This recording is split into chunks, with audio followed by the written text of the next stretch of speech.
Welcome back to another episode of the MacRumors Show. I am Dan. We have Hartley here as usual. Hartley, good evening. We're flipping this around this time.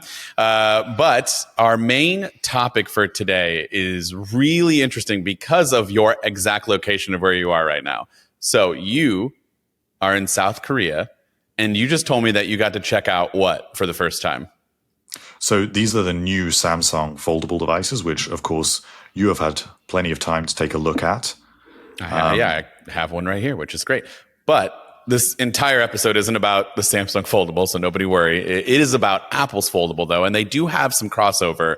So what I wanted to do, Harley, was get your thoughts on those foldables, and then we'll talk about all of the recent rumors for Apple's upcoming Foldable, which I'm super excited for. Well, first of all, of course, we got all these marketing images from Samsung, and they had quite a good sequence for unveiling the device, I thought, to really convey how much thinner it was.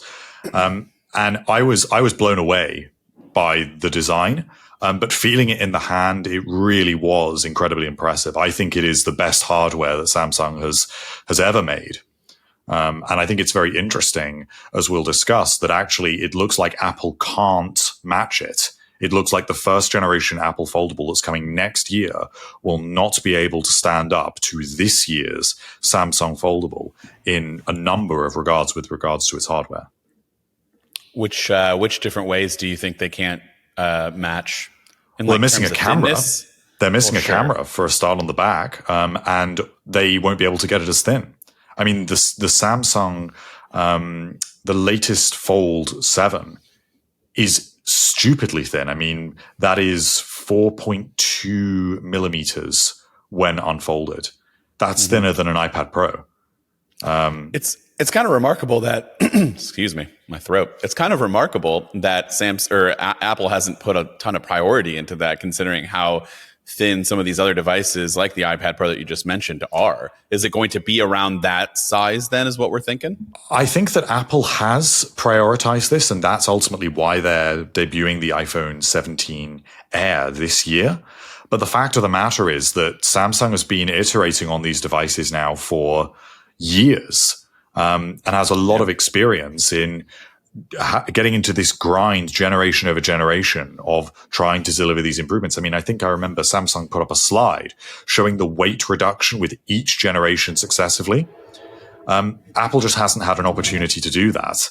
So I think it's understandable, but it does raise a question for me, which is, we're always told, and I feel like we've been told for ultimately over a decade, that Apple doesn't do things first, but they do things the best. Is that really going to be the case with this foldable when you look at how good this Samsung hardware is? That's a great question. It seems like obviously the answer is leaning more towards no, but I would love to hear from you in different ways on how you think Apple can at least beat Samsung in different ways for at least its first go around this year or next year. Well, it looks like the main differentiator that Apple is going after is the crease-free display.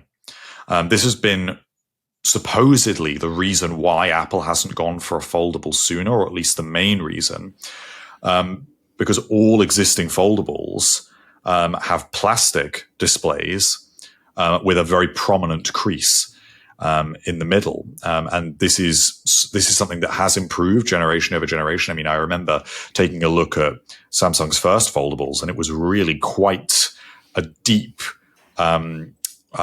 crease that did inhibit your experience a little bit because you were aware of it. You could feel it under your finger. And you were just aware of a slight distortion. Of course, it's more prominent when the device's display is off. Yeah. But apparently this wasn't good enough for Apple. So Apple is looking at trying to almost totally eliminate that crease. The rumors sort of disagree on this insofar as some reports say that the crease will be totally eliminated and not visible, and others will say it will be almost totally eliminated. Now, I'm inclined to believe those. Because I think there's got to be something. That's a very vulnerable part of the display. And the way that Apple is achieving this is through its hinge system. They are using a Samsung display Very similar to how they used Samsung OLED displays when they moved to OLED on the iPhone 10. Samsung is always its partner for pioneering display technology on the iPhone. And this year is no different. But the hinge system is where Apple is looking to outdo Samsung. Hey guys, just want to let you know this episode of the MacRumors Show is sponsored by Copilot. You know, your fitness tracker keeps tabs on your steps, or your weather app warns you about surprise rain. Well, who's keeping an eye on your money? That's where Copilot Money comes in. It's basically a personal CFO living in your pocket. I've been using Copilot for a while now, and I actually really like checking my finances for once. Seriously, I used to just avoid all of my financial apps because I thought ignorance was bliss. But everything's in one clean dashboard. Every transaction, every balance, all laid out clearly. No more guessing where my money went this month. And when I say clean, I mean it. This is one of the best designed apps that I've ever used, especially in the finance department. Everything looks incredible, and it's super easy to use. Also, I'm clearly not the only one who thinks this, as it was an Apple Design Awards finalist in 2024. And what I love is how personal it feels. I set up my own spending categories, get real-time alerts, and their new savings goal feature is one of my favorites. I can actually watch my vacation fund grow without feeling guilty for spending on dinner once in a while.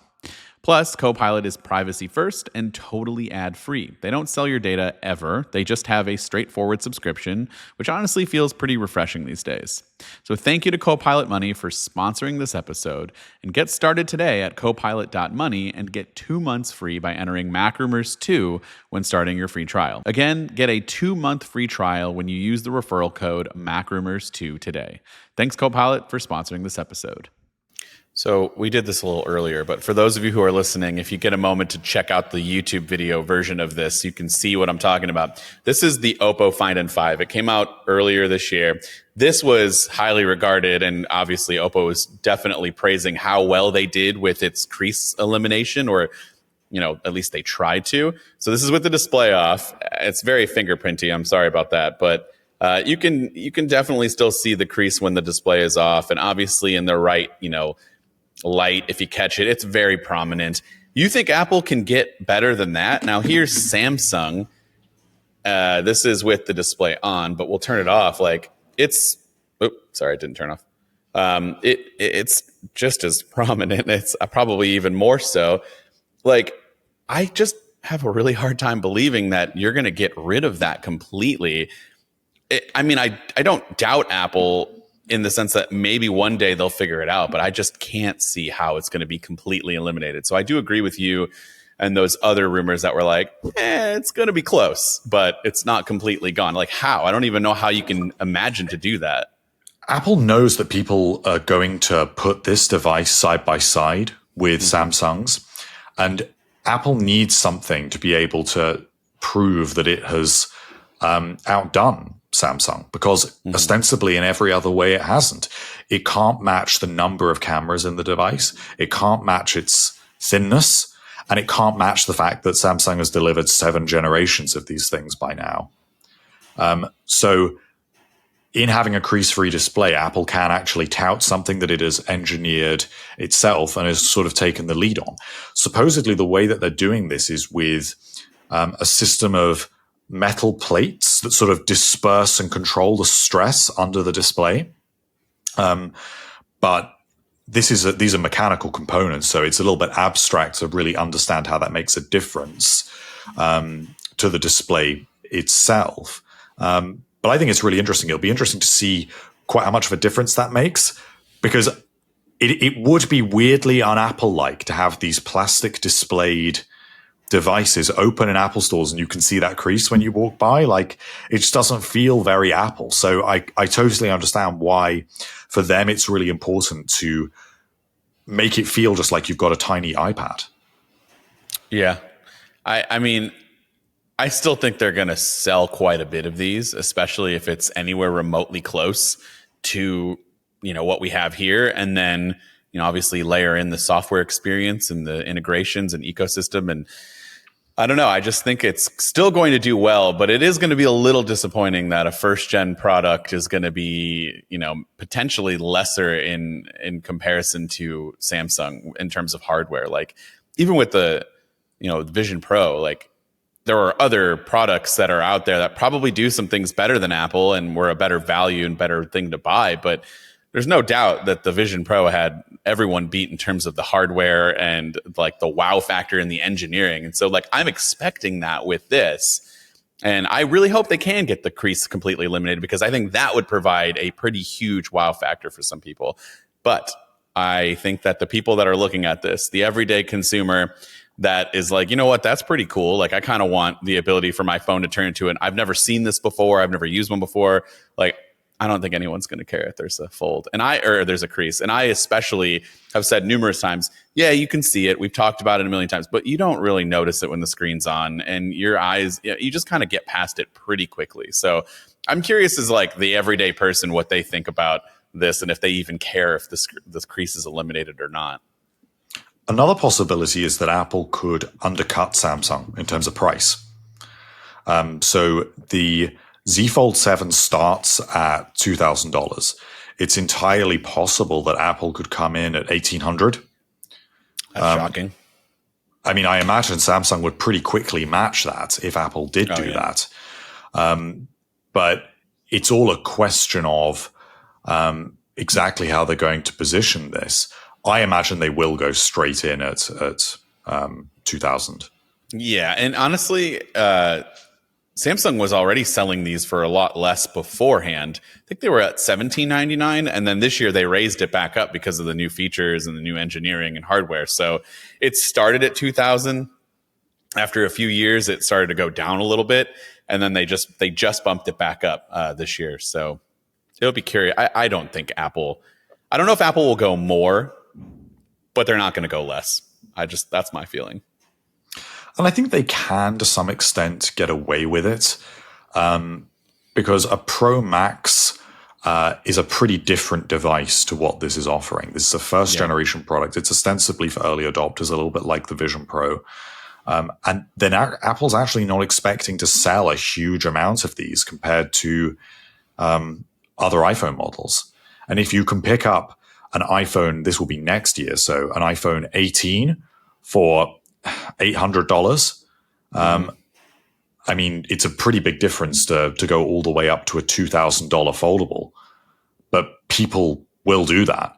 Plenty of people will. Plenty of people only buy the Pro Max because it is the flagship. Oh, yeah.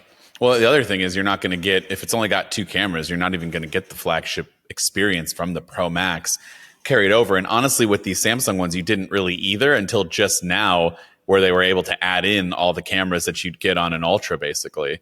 So I'm curious to see how long Apple's going to take to get to that trend, too. The other question I have is, would you take a thicker device with this foldable if it somehow allowed for the possibility to bring in Face ID over the Touch ID power button that's rumored for this device, which is also on these Samsung foldables and most other foldables? They have some sort of face unlock. That's not the same as what Face ID offers technically. And your main biometric authentication is the side button, which I do not like at all. Maybe Apple will have a better implementation, but I don't love it. So I'm curious what you would do. I don't feel overly strongly about this. I mean, it's been years since, I've had Touch ID on an iPhone at this point. But as far as I remember, with all my experiences with Touch ID, it's incredibly reliable. On the iPhone, especially the iPads now, but you're thinking circular. You're thinking circular button. That's easier. That makes more sense with your thumb. This is an elongated button, and it's very weird. It's not my favorite. Even with like on the iPads, like you were saying, it's not as good on the iPads as it is on the iPhones. No, and that's how it is on this. So I'm thinking it's going to be a lot like that, and that's what I don't like. I mean, ideally, actually both would be offered on the device. And I really hope that in the absolute long term here, there are two methods of authentication where you can choose.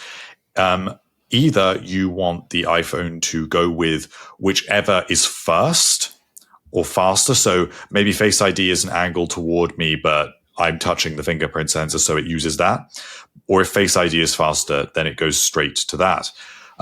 But the other option that would be more secure is it actually demands both kinds of authentication. So if you're really concerned about your cybersecurity, you can actually switch that on. I would like both options. But would I like a thicker device to accommodate Face ID? I think I would. I wouldn't mind a thicker device, actually, if it was the thickness of a current iPhone, if it folded.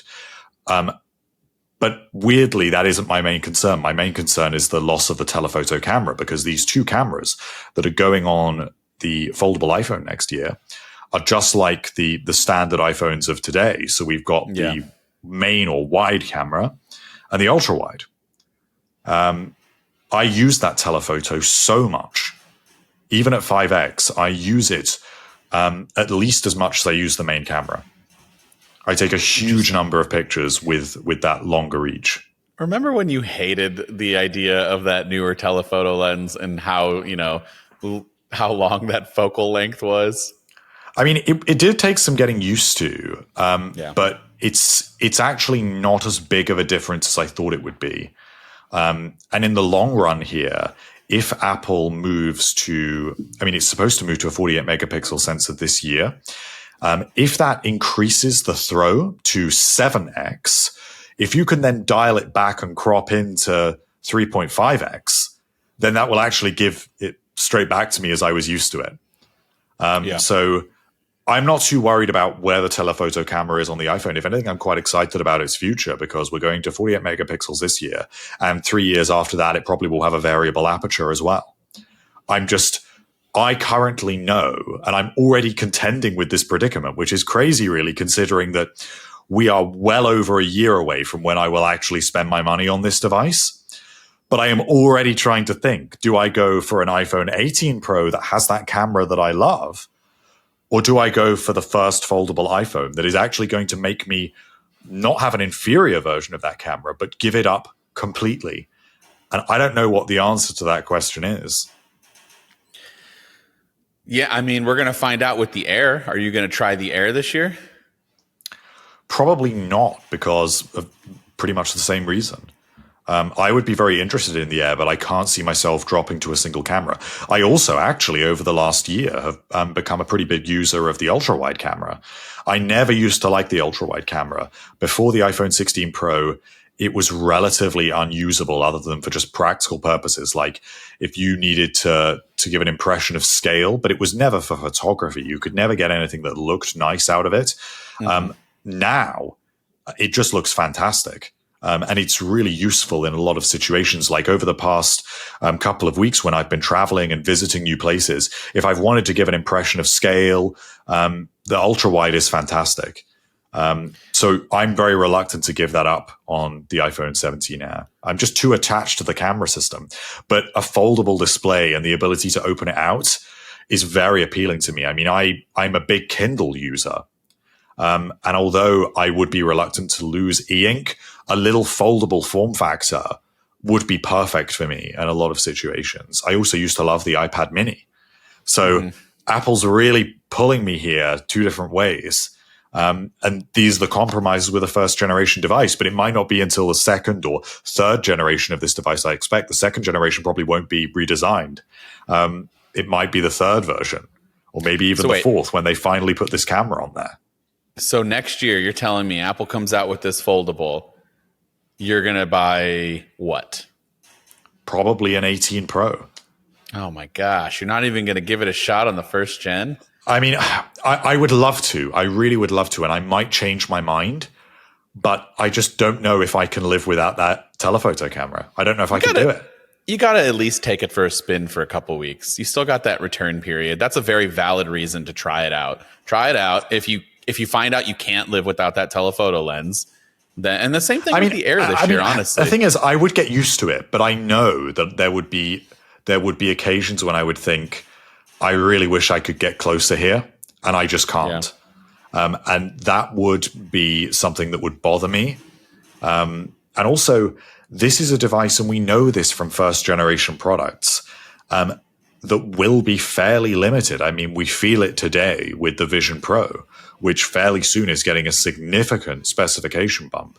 The Vision Pro feels like a first generation device, but we see this elsewhere. Think of the first generation Apple Watch Ultra is fairly dramatically different from the second generation. It's a lot slower, and when we look at what we're moving to with the third generation now, if you had that first generation Apple Watch Ultra, I'm sure that it performs great and it still feels like a polished device because basically it is just a Series 9, but with a beefier casing. It still feels first generation. It just does. Yeah. And in terms of selling these devices on, how much is a first generation Apple Watch Ultra worth now? How much will a first generation Vision Pro be worth in a couple of years compared to how much you paid for it? And this is a $2,000 phone. If you want to upgrade your storage, maybe it's going to be $2,200. And a year after that, 18 months after that, I mean, you're not going to get that. You'll get $700 for selling it. So that's also on my mind. Fair points. A couple of other things with the foldable in terms of specs. We have a 7.8-inch outer display or inner display. So that's what happens when you unfold it. And a 5.5-inch outer display. In comparison to Samsung, I just want to see, unless you have it off the top of your head. I know the inner display is 8 inches. They just bumped up to that. But what's the outer display? That's pretty big, isn't it? I'm not sure. I feel like it is bigger than 5.5 inches. I think it's a lot bigger than that, honestly. But for what it's worth, I love the idea of a 5.5-inch outer display because that is actually a little bigger than an iPhone mini. I mean, we've been talking about how much we miss the iPhone mini, and this basically would be that, right? The iPhone 12 and 13 mini were 5.4 inches, just a tiny little bit over that. Okay, so this is crazy if these rumors are actually true. I haven't really put in much thought about the outer screen. I've thought about the potential of like, oh, you fold, so 5.5 is going to be really small, like pretty much the smallest in its class in terms of like the US based foldables, and really there's only two options right now. There's Google's Pixel 9 Pro Fold. And honestly, I thought that outer screen was kind of perfect because it's wider. It feels a lot like a real phone and it's not super big. It's only 6.3 inches, which is still pretty significantly bigger than the 5.5 that's rumored.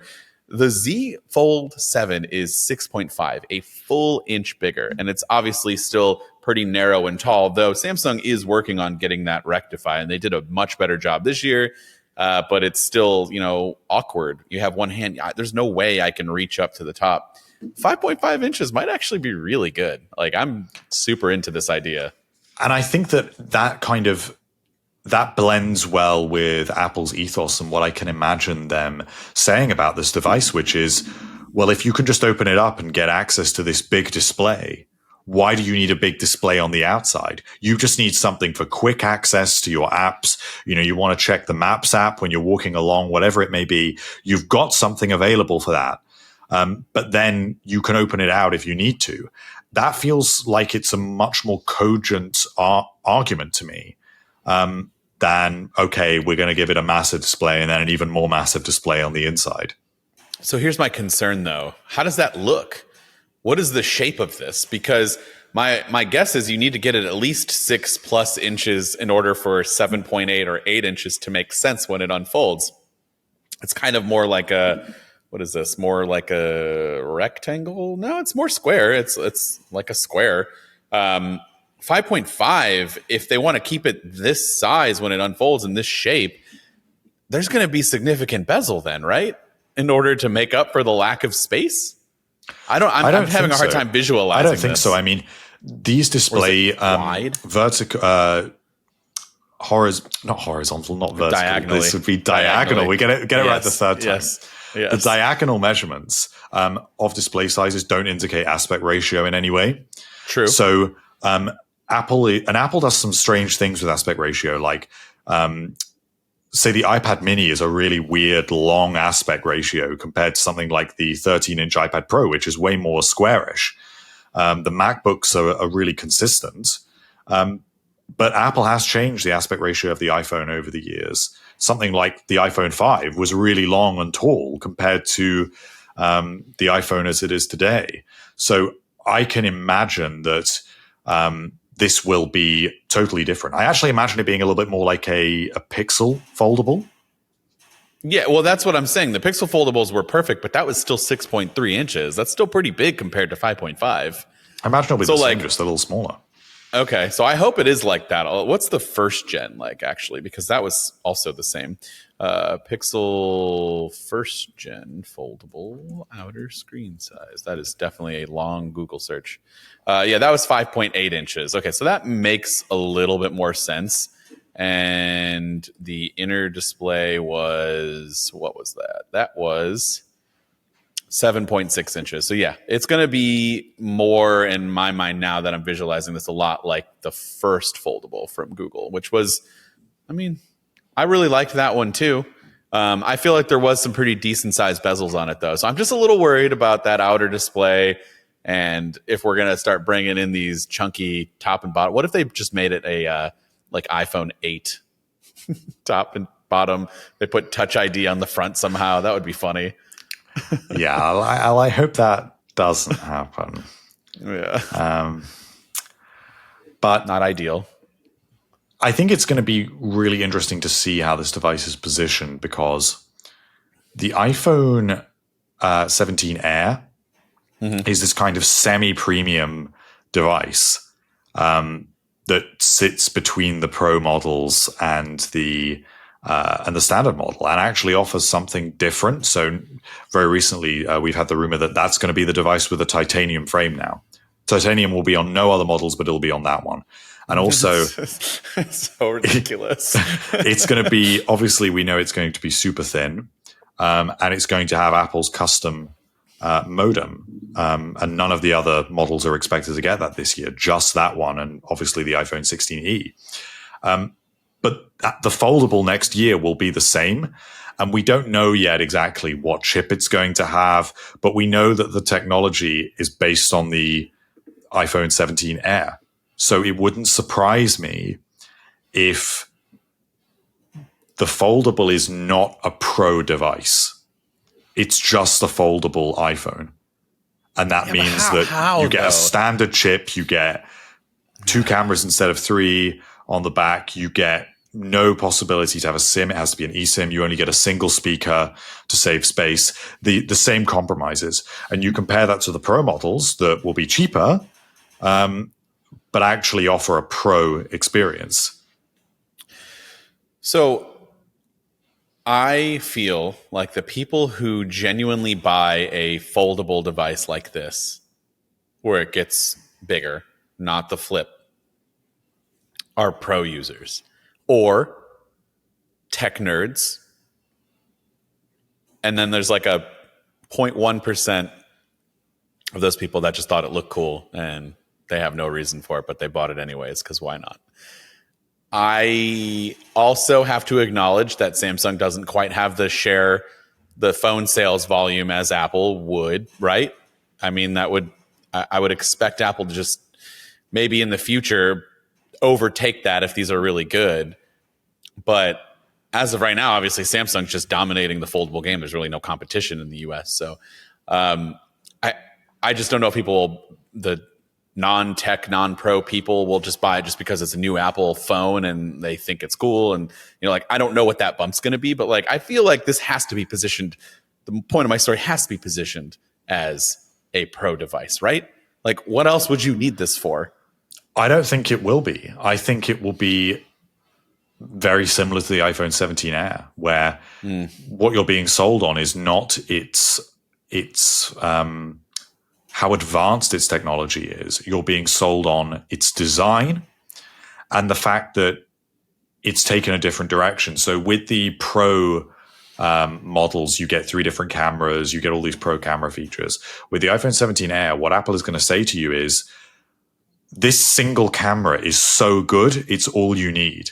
This is our main fusion camera, and it uses all these different technologies and our amazing sensor to provide the best single camera experience we've ever offered. And that is a totally different positioning.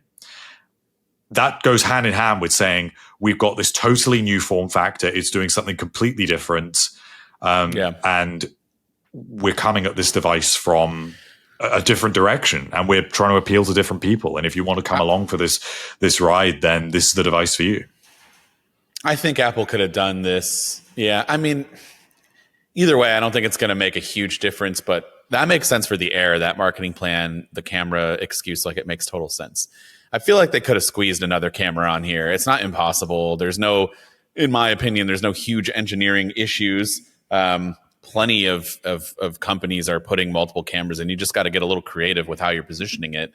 I feel like they could have made this like the ultimate creator, pro device. Look at these great cameras. Look at how quickly you can edit on a bigger screen, get that content out. You can flex it up and like, I don't know, film yourself or something. Like there's so many opportunities, and they could have been like, oh, it unfolds into an iPad. Use the Apple Pencil, maybe. I have no idea. Like, I feel like they could have done all of this only to then position its first foldable as like an Air that can expand. Kind of brings down the hype a little bit, don't you think? I think it does, but Apple is behind here. And I think it's going to, we are going to get there. And eventually, of course, I can foresee basically every other iPhone model being discontinued in favor of foldables. I think eventually that's where the smartphone market is going. I think 10 years from now, there is going to be no single slab iPhone. The way that this is going to go is we're going to do 3 or 4 generations of this high-end foldable iPhone where they will add more and more features and make that into a pro model. And once they've got that to a pro level, then they're going to say, okay, well, if that's going to be the high-end model, well, here's a low-end model, which is $1,500. And it's available in some brighter colors, and it doesn't have as many cameras, and it's just the same as the standard models. And the prices have been raised. We've got past this issue of naming, and we're in a slightly different era for smartphones. But I'm pretty convinced that's where it's going. What about this? This is, for those of you who can't see what I'm holding, this is the Samsung Galaxy Z Flip 7. Where does this fall in? Because I agree that if they're going to do this and no more slab phones, this is kind of how you cater to those people who want a slab style phone, but it's still a foldable. Potentially, but I think that Apple, as much as we believe they've researched that form factor, I think that the more I thought about it, that form factor is a gimmick in a way that the other one isn't. Because the other one is a standard phone that unfolds to be an iPad, whereas that is just a phone that happens to become half the size. That's basically all it does. Like, it's just it's just being able to fit that in your pocket with double the thickness but half the size. Oh, sorry, it's no little Samsung chime. There's no meaningful experience that's enhanced by using that. Disagree. For a very specific subset of people. Imagine, for you, it's not as long as it is for me. Go back and you're 14 years old. I mean, I feel like teenagers these days would eat this up if this was an Apple device. Just, unfortunately, we have to we can't put this aside, but the fact that it's Apple, that'll sell just because of name alone, okay? There are teenagers that could buy this right now, but they're not, because they want an iPhone, they want iMessage. You get a form factor like this in their hands with Snapchat and Instagram and all of these, social media websites. People, think of the selfies that you're taking on this thing. They have so many different features dedicated just for the camera alone. Being able to customize this outer display, look at it quickly. Like, I'm thinking of like 15-year-old, 16-year-old kids, smaller hands. They don't want a fold they don't need that. They just want something like this. That's cool. That's going to look nice. And then when they need a big screen, they can just unfold it. I haven't set this one up yet, by the way. But I just feel like that's going to be a hit for a different subset of people. But it's a smaller market, and I don't think that Apple is really interested in making specific iPhones for specific markets. I think that it tries to broadly make sure that the iPhone lineup caters for everyone in a very flat way. Not by creating models for everyone, but because they're specific and have these little differences. Apple creates one experience, and right now that's this slab with a notch or a dynamic island and a USB-C port, and that is just the same at different price points. that is what I imagine they will do with a foldable. They will come up with, okay, we like this aspect ratio, we like this outer display, we like this method of authentication. This is how all the internal engineering works. And this is a more marketable device to a larger number of people because it's more practical. And so we will just iterate on that across the lineup. And maybe they will, but having two different kinds of foldable is the sort of thing that Samsung would do, not the kind of thing that Apple would do. Yeah, but I feel like it's a different Apple these days. And we say that, but That's we're true. just clinging on to things of the past.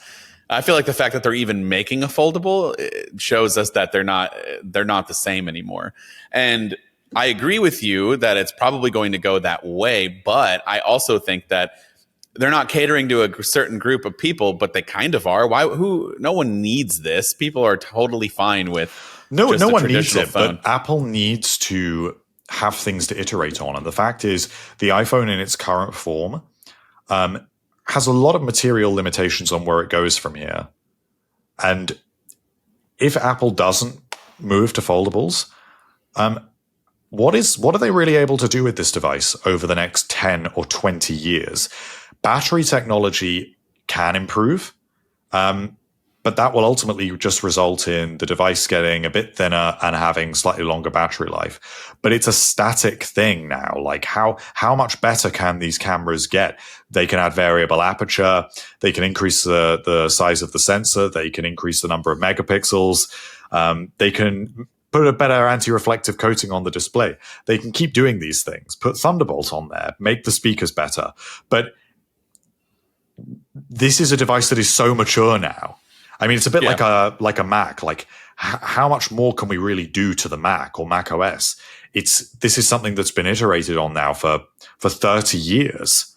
Mm-hmm.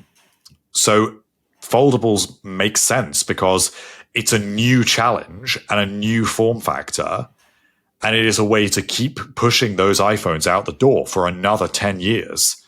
And it's a way of selling them for more money as well and making that feel justified.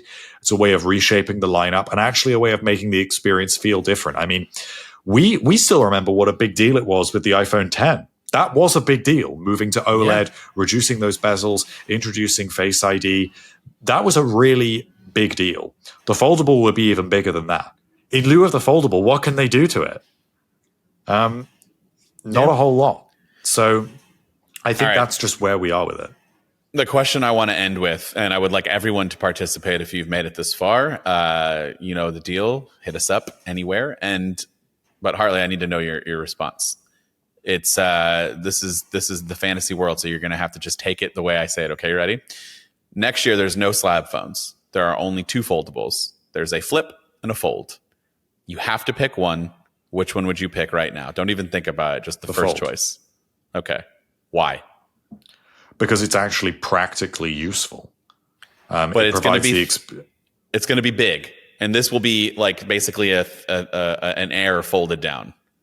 And I know you don't like uncomfortable. But say like in the example I gave of using it like an e-reader, I can't use the flip as an e-reader. I just use the flip in the same way I use my phone right now. Yeah. If I get the fold, it actually opens up this new world of content consumption and multitasking that you can't get on the other device. So for me, that's fairly straightforward. Good point. And I have a question for you, actually. Okay. Which is, what do you think it's going to be called? Because it's not going to be called the iPhone Fold. No, I don't know. Because that's what makes the most sense. But I genuinely don't know. The only name in my head is iPhone Fold because that's what we've been calling it. But like, what could they do? I think it's going to be iPhone Ultra. But see, don't even get me started because I don't want to keep going on this. You can't call it that and then have two cameras, no telephoto, no Face ID, no premium features. But it's the most expensive phone, and that's all people will see. It's like it's the new thing, it's the foldable thing. Dumb. You all need to realize this. Do not fall into that, people. That does not make any sense. Personally, I'm not calling your take dumb. I'm calling the naming and the reason why people would go for it. It's not very smart. Don't do that. I agree. But long term, it makes sense for it, because if they do get it to be the flagship iPhone, they're demanding a much higher price for it. I mean, what else are they going to do? I don't know. I also don't know that I think at first I'm going to pick the Fold, right? Because I really do like using it. But I feel like after a while, I'm going to want a slab phone back. Yeah, you're going to drop down to the iPhone 18 Pro Max. Or if this in the scenario that I was talking about, I'm going to just pick this. I just don't know. Because sometimes I'll use the Fold for long periods of time, especially when testing it. I'm using it pretty much all the time. And then I'll pick up my iPhone. I'm like, oh yeah, this just feels right. Like this just feels. But do you not think that with how thin now the Fold 7 is, that will make a difference to how you feel about that? Because it does just feel like a slab phone when it's folded now. Yeah, it does. It could also just be the fact that I'm coming from Android to iOS, and then I'm maybe there could be many different factors here. So I don't want to it just has to be. I need this phone. I need to see this phone. I need to use this phone. I'm tired of talking about it. We got a whole other year left. By the way, we haven't even mentioned we're looking like we're on track, right, for 2026 end of the year launch. So September. It's going to start to be what prototypes already began and should reach mass production and launch in 2026. So, I mean, that makes sense. I'm excited for it. Would love to hear from everyone else what you guys think, and let us know. We'll catch everybody in the next episode.